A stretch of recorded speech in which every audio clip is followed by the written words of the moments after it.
This is Alexander Playtime Williams of PlayTimeCares.com. What's up, world? This is Alexander Playtime Williams of PlayTimeCares.com giving you a full Raw recap. This one was from April 25th, 2016. Hartford, Connecticut. JBL, Michael Cole, Brian Saxon are your commentators. They started off the show with a picture in memory of Joni Lawler, aka China, 1969 to 2016. Died at 45, way too young. That's crazy. Way too young. So they did a Raw recap of AJ Styles and Roman Reigns in action, where they went face to face with each other. Gallows and Anderson ended up attacking Roman Reigns. AJ Styles tried to explain to him that he ain't have nothing to do with it. Yada yada yada.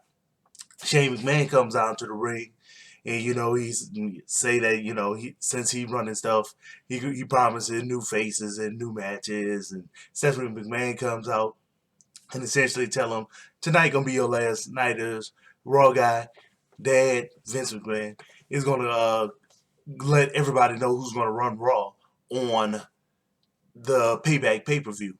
So Shane was like, "Well, this is my last Raw. Then you need to get out the ring so I can run my show." She's like, "I ain't going nowhere." So he calls security, has her escorted out. She attacked one, got brought out. Whatever. So the first match is going to be AJ Styles versus Sheamus, and it's nice back and forth action.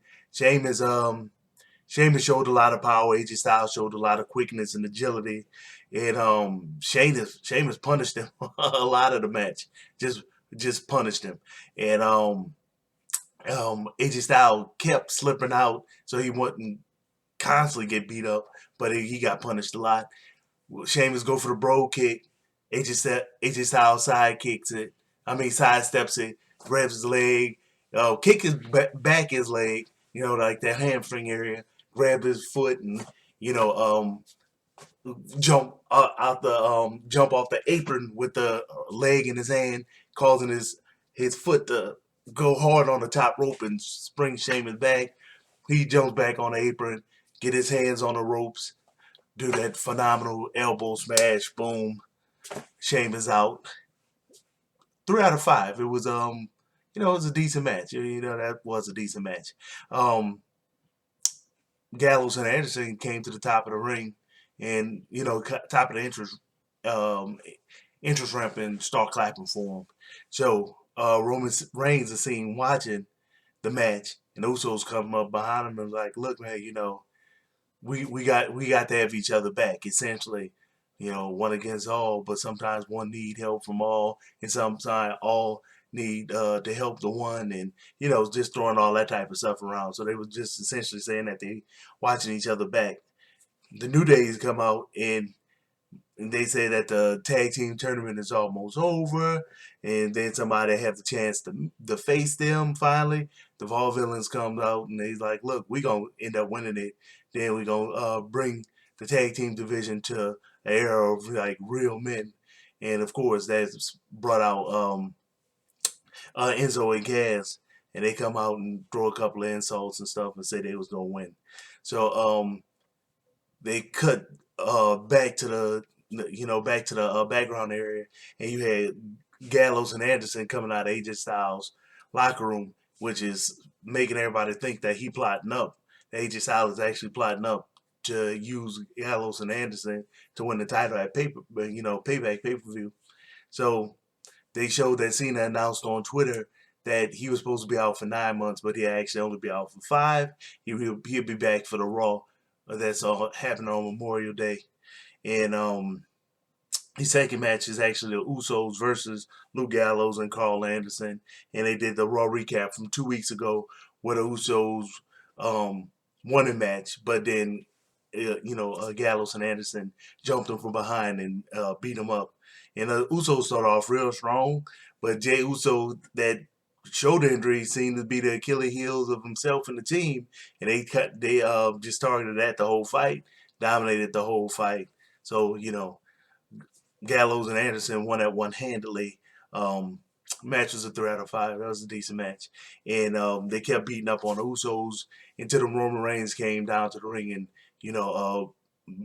cleared the ring of both the members of the Bullet Club.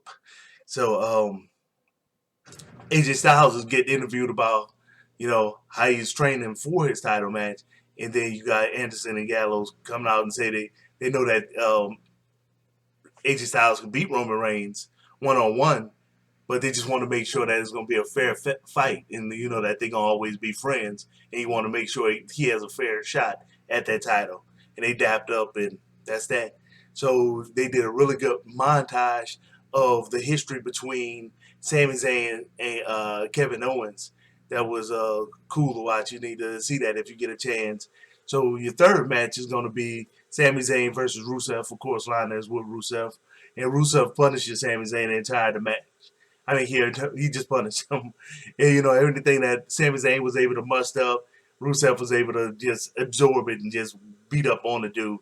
Sami Zayn somehow snuck in a roll-up pin, got the 3 count, ran out the ring. So the match was about to drop to 5. It was decent. But as Sami Zayn looking at Rusev just celebrating, walking backwards, Kevin Owens come and attack him from behind on the ramp. So, hey, that is what it is. And then they switch back to the back again, and Apollo Crews is getting interviewed, and about being in the WWE, and they start saying nice things about it. And Stardust walks up. He's like, "Hey, Cody, I'm glad to see you before our match. Your dad was one of my biggest inspirations. Without him, I wouldn't even be here. He named me Apollo. Just giving this, Stardust dad, Dust the great Hall of Fame, legendary Dusty Rhodes, just props, and Stardust was like, man, my dad can't even save you, man. So you gonna get whooped by me tonight. So the fourth match, of course, is Stardust versus Apollo Crews, and it's a short match, but it's back and forth with a lot of aerial action. So it's actually a decent match. Crews actually won that one, definitely handily. 3 out of 5. So they show Dean Ambrose walking, and everybody gets excited. Dean Ambrose come down to the ring. They did a raw recap of Dean Ambrose and Kevin Owens match where Dean Ambrose was able to pull off the win, but then Chris Jericho ended up attacking him from behind, giving him that cold breaker, da. And then said he ready to fight Chris Jericho pretty much at Payback, and he said, but you know what? Chris Jericho, come out right now. Chris Jericho comes out calling me a stupid idiot for even wasting his time and saying that every time I wrestle somebody, I elevate their status. Saying, Dean Ambrose, you should kiss my boots, for allowing you to even wrestle me. And he's like, then you need to apologize to me for the disrespect and, taking a highlight reel. So Dean Ambrose started apologizing. He said, I'm apologizing that you spent so much money on them ugly boots. Apologize for this. It's all insults to Chris Jericho. And then he said, I don't apologize for this. And he hits, Chris Jericho, and they eventually fight. They go outside the ring. Dean Ambrose takes the top off the announcer's table and goes to get Chris Jericho and put him on the move on the table. Chris Jericho grabs his leg, make Ambrose hit his face on the monitor, and then he puts him in the lion tamer until the referee pulls him off. So then they cut away to a recap of Shane McMahon's and Stephanie McMahon's interaction. Then they did the recap of Dean Ambrose and Chris Jericho's interaction. Then you had your third match. It was Natalya versus Emma. Miss Emma from Australia. Mate. Then Charlotte and Ric Flair comes out on the commentary. And this match was too quick. Really wish they would have allowed this match to go along further. The women's division is on fire, man. You should showcase them a lot more. Not that TNA stuff, but real women's wrestling. They should have let that match happen, but Natty made quick work of Emma. Put that sharpshooter, got the sharpshooter submission on her, and it was a wrap. So the match was only a 2 out of 5. It was an average match.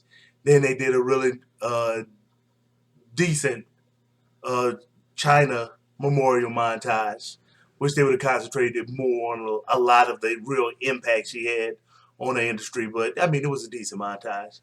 I'm still disgusted that she did not get to the Hall of Fame while she was alive. She's somebody that should have been in there. I mean, they said she made her debut 19 years ago, man. She's been retired for a minute. She should have been in the Hall of Fame. But, I mean, Hey, she's gonna make it. It's all good. So your six matches: Damian Sandow versus Baron Corbin.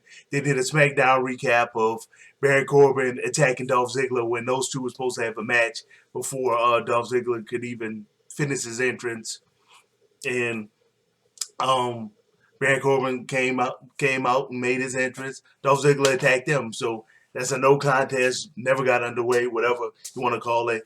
2 out of 5. You kind of expected that. That was kind of an average result. And then you had the Miz in the ring with his wife, Marcy. And he cuts a promo just saying that he gonna beat Cesaro at Payback, and he brings prestige to the Intercontinental Championship. So the WWE Universe needs to stop asking for Cesaro to win because Cesaro doesn't bring any class to the championship. Cesaro comes out and say he's gonna beat the Miz at Payback, and you know you start, having a diatribe back and forth, and the Miz start quote movie quotes again, and Cesaro did one and took off his glasses and did one to him, and Miz was like, all right, and motion for his wife to get out the ring. Cesaro celebrating, got the crowd hyped up. Miz tried to attack him from behind. Cesaro do that uppercut on him and knock him down. So they cut away to Roman Reigns walking to the ring because he has a match coming up. AJ Styles meet him, turn his head backwards, and say, "Hey, I'm taking that title from you at Payback." Roman Reigns was like, "Yeah, I'm sure you bought your buddies front row tickets to our match." Then he walk off. And then so the 7th match is Roman Reigns versus Alberto Del Rio. And Alberto Del Rio was, man, he was really, really, really dominant early on. And of course, Roman Reigns gained momentum, and then they had back and forth action where they both beating up on each other a nice bit. And then Anderson and Gallows come out just to the top of the ring, kind of got Roman Reigns a tad bit unfocused. Alberto Del Rio go for the pin, wasn't able to get the 3 count, like 2.5.